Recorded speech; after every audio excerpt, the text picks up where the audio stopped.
Here with us today is Christine Comaford. She is a thought leader who helps mid-size and Fortune 1000 companies navigate growth and change. She has written Smart Tribes, How Teams Become Brilliant Together. She's also the best-selling author of Rules for Renegades. She has some great quotes by people about her, like Bill Clinton said that she was fostering American entrepreneurship. Bill Gates called her super high bandwidth. You really can't get better than that. So, Christine, welcome to the Bregman Leadership Podcast. Thank you, Peter. It's awesome to be here. Let's jump in. You talk about smart tribes. What is a smart tribe? Yes.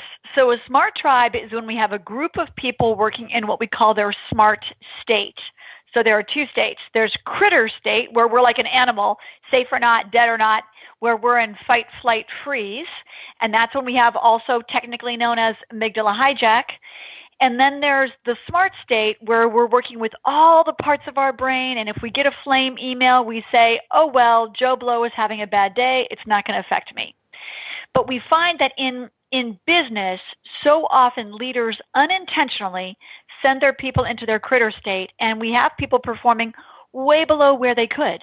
We have burnout, we have cynicism, we have bad attitudes, we have silos, we have withholding information.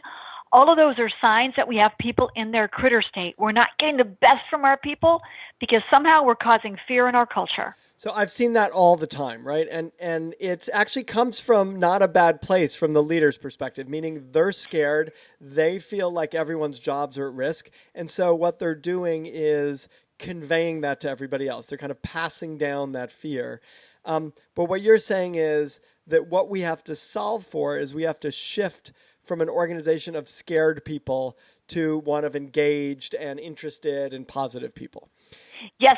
And the coolest part is that once they learn some of the powerful neuroscience-based tools that we're going to go over today, they're easy to learn, they're potent. It helps us then not only raise our awareness, but actually shift people from their critter state into their smart state in minutes. Great. And you're a practitioner. I shouldn't ever just say just writer, but it's not that you simply write about this, but you're taking your learnings from practical experiences with clients. Yes, absolutely. The Smart Tribes methodology we've used with over 1,000 companies, 700 of the Fortune 1000, 300 emerging growth mid-sized companies. This is evidence-based stuff. Great. Yep. So what I think would be fun is let's take an example of one of your projects, one of these 1,000 projects, and use it to illustrate these 5 Smart Tribe accelerators. There's 5 things, and you kind of cheat because there's like an extra half thing. So it's really like 5.5 things that help accelerate our move from the critter state to the smart state, from, kind of scared at looking out in an industry that's changing to kind of engaged and excited. So maybe you could take us through a journey of shifting an organization from the scared critter state to the smart state and using that to illustrate each of the 5 or 5.5 Smart Tribe accelerators. Okay, great. So we're going to, this is a mid-sized manufacturing company. Great. And let's first go over what the Smart Tribe accelerators are. So focus, clarity, accountability, influence, sustainability. When leaders can operate at those 5 levels and streamline those 5 levels, and I should let everybody know you can test yourself by going to smarttribesinstitute.com/lead, like leader, LEAD. smarttribesinstitute.com/lead. So you can test yourself. It'll take about 7 minutes, guys, and it's 35 questions, so give yourself some thoughtful time to do it. So this company had always grown at 10 to 15% annually, and they wanted to kind of bust out. So for starters, to be more focused, we had to use high-value, low-value activities. We had to really look at, wow, what are all the things we're doing with our time in an average month? What are the high-value activities, the things that really make a difference? Working with clients, cultivating leadership, doing whatever you're uniquely great at. And then separately in the next column, what are the low-value activities? Things that you probably should ditch or delegate or defer. There are things that leave you kind of feeling drained or irritated. Why am I doing this? Oh, it's just easier if I do this than if I train Susie Q, but we know that those hours add up. When we do a list of high value, low value, and then we look at the total of each column, the whole table equals 100%.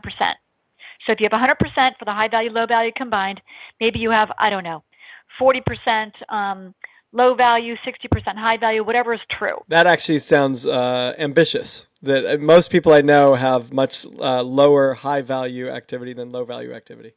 Okay, and I'm really glad you said that, Peter, because here comes the punchline. Exactly. So you lay out the high value, low value, and many of us have far more low values than we'd like to admit.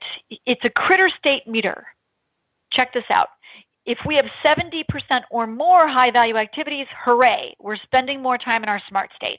But if we have fewer than 70% high value activities, we're spending more time in our critter state. If we're spending more time in our critter state, doing low value work that's irritating, that's draining, etc., that doesn't help us really shine, we're then passing that down to our people. Chances are really good they're in their critter state. When people use all the Smart Tribes tools, what we find is that we get 35 to 50% more productive because we're putting our energy on the high value activities. A lot of low value activities can be automated, ditched, delegated, deferred. If they don't tie to your needle movers, support your needle movers, why are you doing them?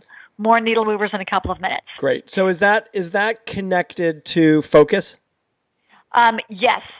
So we start to focus then, and our manufacturing clients started to focus on, okay, we're not going to do as much as we used to do.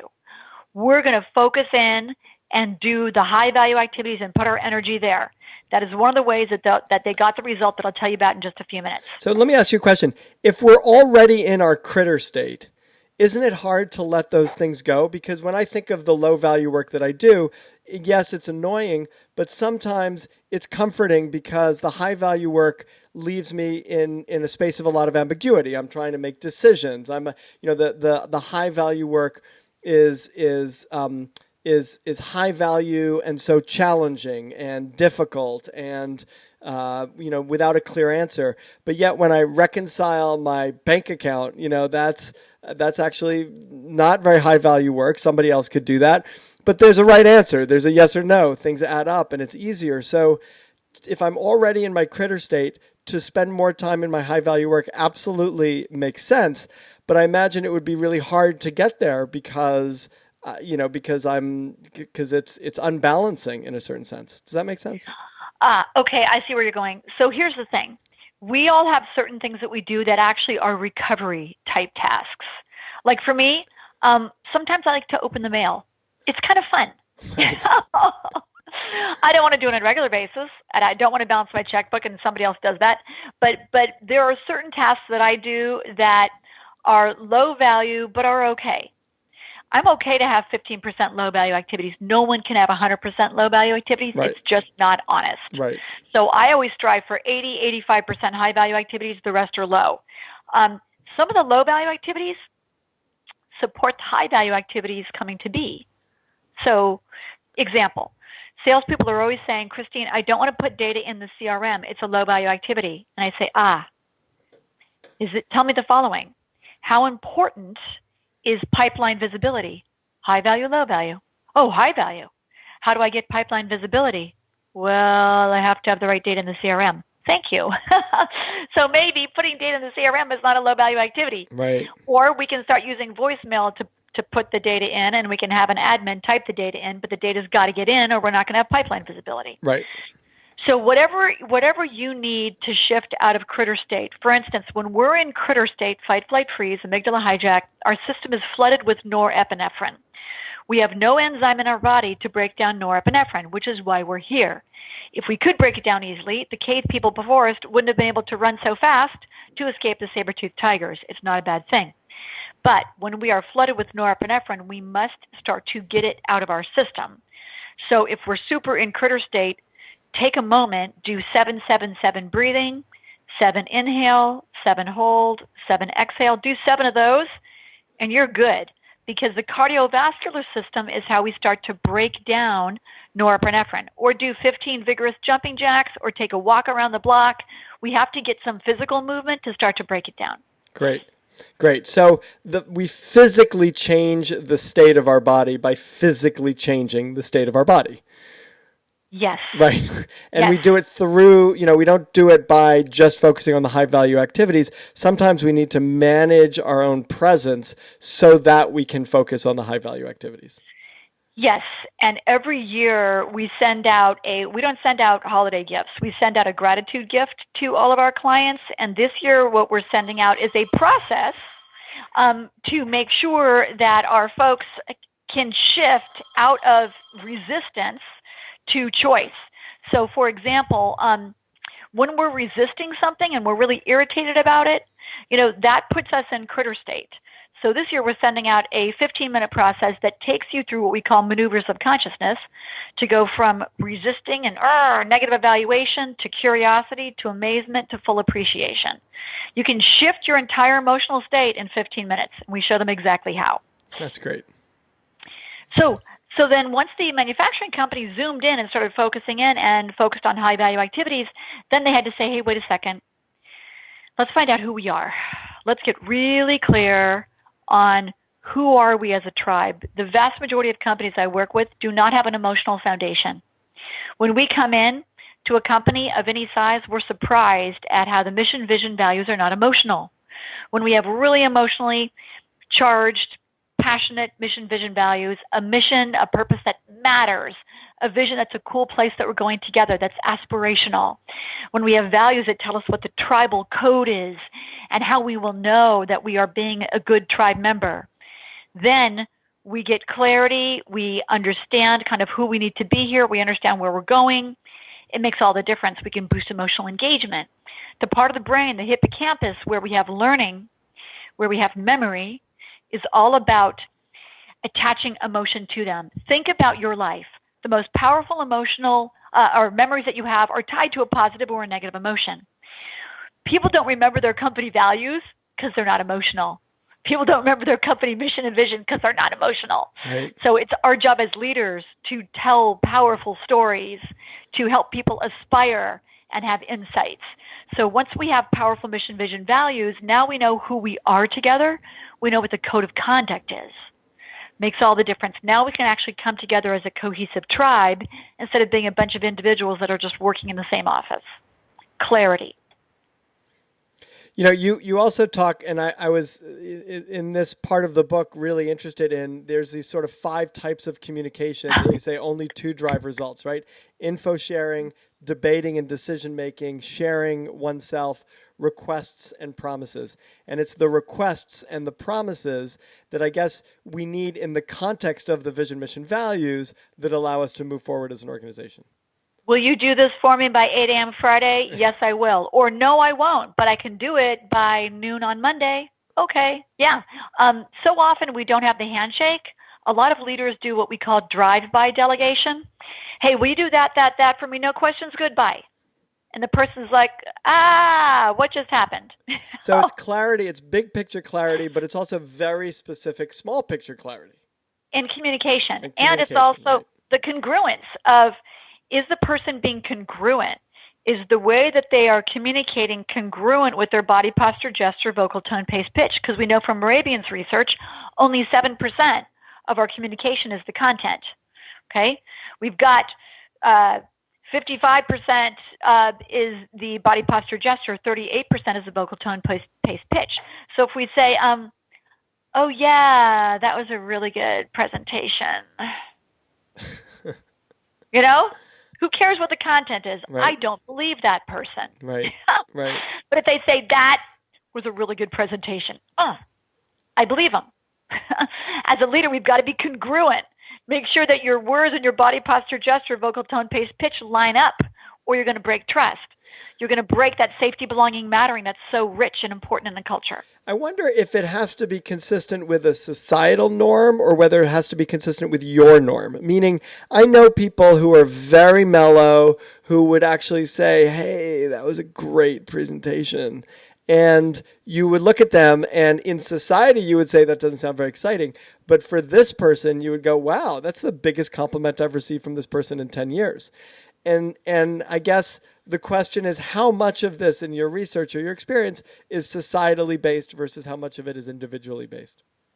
Okay, so when I work in Asia, okay, in China, Hong Kong, Beijing, they don't emote like we do in the U.S. Canadians don't quite emote as much as we do in the U.S. But here's the thing. If it's a general person that you don't know, then yes, you'll look at society and you'll map that person. If it's your leader and someone that you do know and they're like, dude, that was really good, and they're a super mellow person, you'll be like, yeah, right on.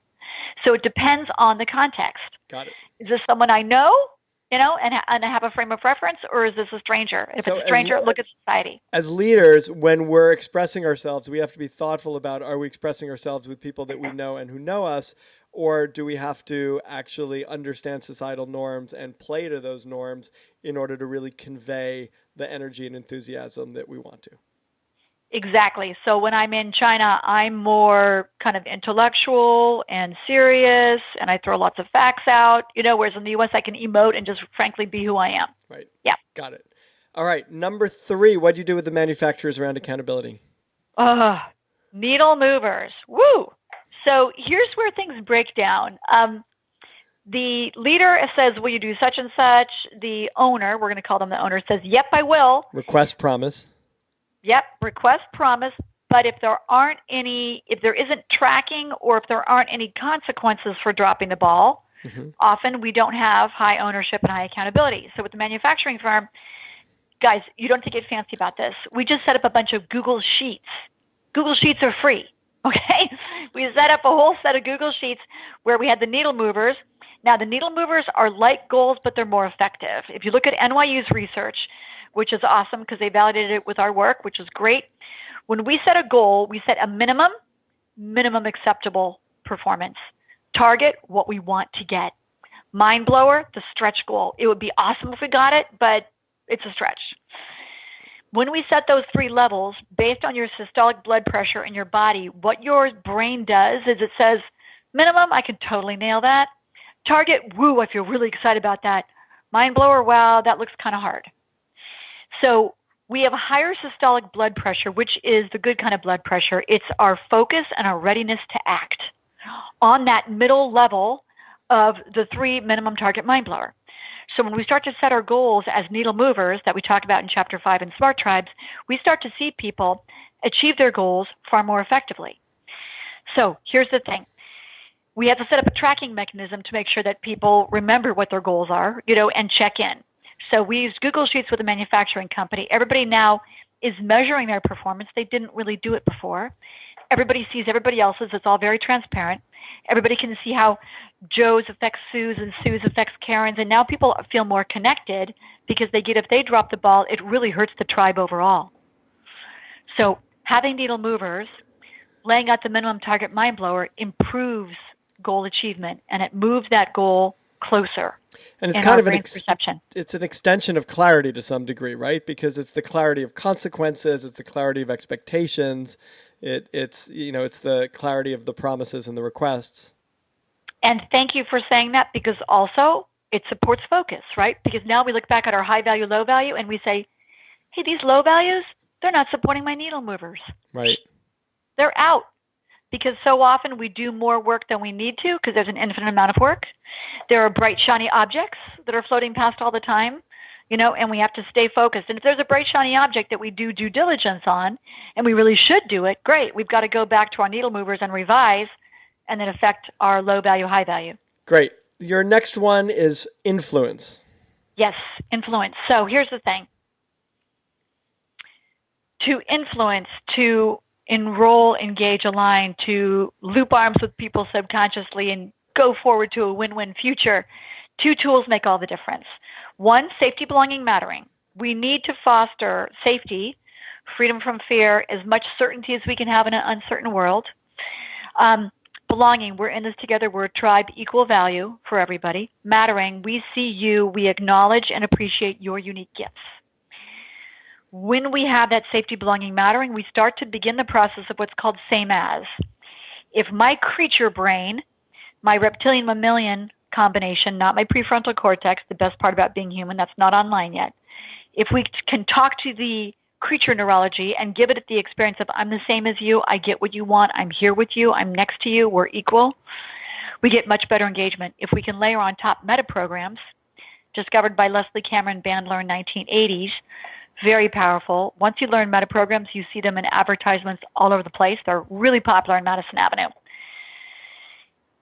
If personality tests are on the third floor of the building, Myers-Briggs, DISC, meta-programs are in the sub-basement. Meta-programs are the motivators for our behavior. Meta-programs are the structure of our belief system. Meta-programs hold our identity together. They're that powerful. We talk about them in Chapter 7 in Smart Tribes. Once we start to understand a person's meta-programs and we speak to them in their meta-programs, not in Christine language, in Peter language, Peter then can say, that makes sense. I'm on board with that. I want to do that. I'm curious about that. I at least want to learn about that. So share an example so that people can have this in their mind. What would be, how would you talk to my meta-program? Good. So let me, you and I have some similarities. Let me pick somebody who's different. Okay, great. So I'm just going to pick 2 meta-programs. So I am toward get, attain, achieve. I'm active, high bias to action. Let's go do it, rock and roll. Let's say that Joe Blow is the opposite of me. He is away, mitigate risk, solve problems, prevent disaster. So like a lawyer. Yeah, a lawyer, somebody in compliance. Yeah, right. Somebody in the insurance industry. Good, you've got it. And then also, let's say that he is reflective. He likes to consider, ponder, understand, analyze before he takes action. Okay? Great.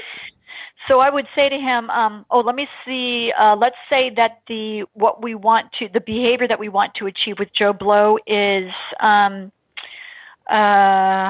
let's get the final budget for 2017 laid out, okay? And because he's reflective, he's probably done 20 million drafts of it, okay? So, and I would probably do 1 or 2 drafts of it, and I'd be too hasty.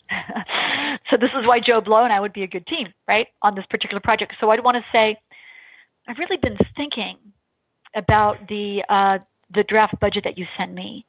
And in order to solve these certain problems that we have, what if we get together next week and Tuesday at noon, and we step through the budget and we look at all the ways that we can mitigate risk, all the key problems, make sure that we have factored those into the budget, and then by Thursday we'll have the final draft of the budget Thursday at 9 a.m.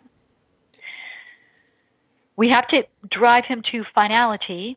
We have to make sure that we're not talking about all the great things Christine wants to get. We're talking about all the problems that we're going to solve. So it's interesting. So for somebody like that, you actually don't want to be visionary. We sort of talk about visionary often as the hallmark of what we do as a leader. But what you're saying is being visionary would not be speaking to his meta. Like his meta program. That speaking to his meta program is much more about the detail and the specific and what is the road that we need to get to. Maybe you mentioned the vision, but that's not what hooks him. What hooks him is the process. What hooks him, and thank you, that's the third meta program that I didn't tell you about, but that I spoke to him in, which is procedures.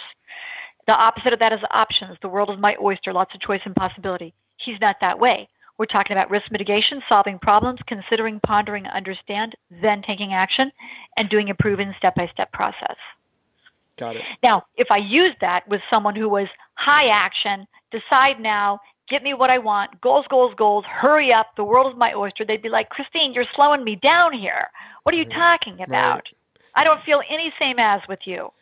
Well, and they also might conflict with you, meaning they might say, hold on, there's a lot of things you're not thinking about. There's a lot of things, we got to go slow here.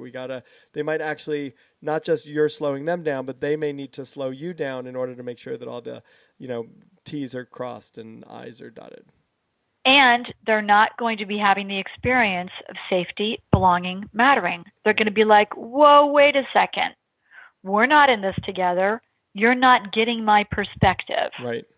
I see this so often where leaders have a style, and one of the things they might say is, look, so I'm this kind of leader. I'm a visionary leader. I'm a fast moving leader, and people need to learn how to work with me, and that's how we'll be successful. And what you're saying is that does the opposite of creating safety, belonging, and mattering. It makes people feel peripheral to what it is that's happening. It disengages them, and it reduces the alignment and the clarity of what it is you're trying to achieve.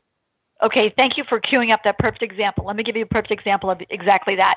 The leader does get to be who they are when they're leading the company overall. They need to speak in the meta programs of a person when there's conflict, when they need to enroll and engage them, when they need to build a deep bond. The human brain deletes, distorts, and generalizes. So what if I'm talking to a group of people? I'm a visionary leader. I'm talking to a group of people, and I need to engage and enroll all of them. All of them. Doesn't matter what meta programs are in the room. I need to get them all on board. This is where we're going to speak in all the meta programs. So let's say, 2017. Let's say that we're heading into the new year, and I'm the CEO, and I'm talking to all my hundreds and hundreds of employees. And this is what the manufacturing CEO did. And listen for the safety, belonging, and mattering as well. Hey, everybody, I'm so glad that you're all here. I'm so glad that you're part of our tribe. Each of you brings unique contributions to our tribe. Thanks for being in this together with us. As we head into the new year, we've got some really lofty, very cool goals. And we're going to achieve them in best practices, in standard procedures, in a safe and sane way. We're going to really carefully consider and understand where we're going before we make those decisions. And we're going to make those decisions then swiftly. We have lots of choice and possibility, and we find that we're most efficient when we follow a proven process. So as we go to these lofty, fantastic goals for the new year, thanks all for being here. Thanks for all your contributions. We're going to rock this quarter, and we're going to do it based on our fantastic historical past. So you're tapping into everybody's meta programs. You're taking each of the main meta programs and you're making sure that you're hitting them in a way, and they're gonna pay attention to the stuff that makes them feel comfortable. Because, tell me, here's an example of removing deletion. Everybody listening, all of you have at a certain point decided to buy a certain car. Did you notice that suddenly how weird it was where suddenly you saw that car everywhere? Before you had been deleting a silver Prius, let's just say, for example, suddenly when you decided that you wanted to buy a silver Prius, you started seeing it everywhere. Right. The human brain has to delete because there's so much stuff coming at us. We delete the things subconsciously that aren't relevant. That's why the leader can speak in a bunch of meta programs, weave safety, belonging, mattering in there, and we're all okay. So we just have a couple more minutes. Let's finish. Let's come into home base here with sustainable results. Fantastic. Okay. To continue to get results, we need to continuously help people focus on the outcome they want to create, not the problem that's stressing them out. Problem focus puts us in critter state. Outcome focus keeps us in smart state. So when someone is swirling around what they don't want, one of the tools we want to use is called an outcome frame. And what's so cool about this, Peter, is you can actually see the person's state change. You can see their eyes get wider, their physiology changes and becomes more open. The outcome frame has a series of questions. The purpose is to take the brain from looking at a problem or from being in confusion or from being in uncertainty and to bring them to clarity and sustainable energy so we can actually get results. The questions are, what would you like?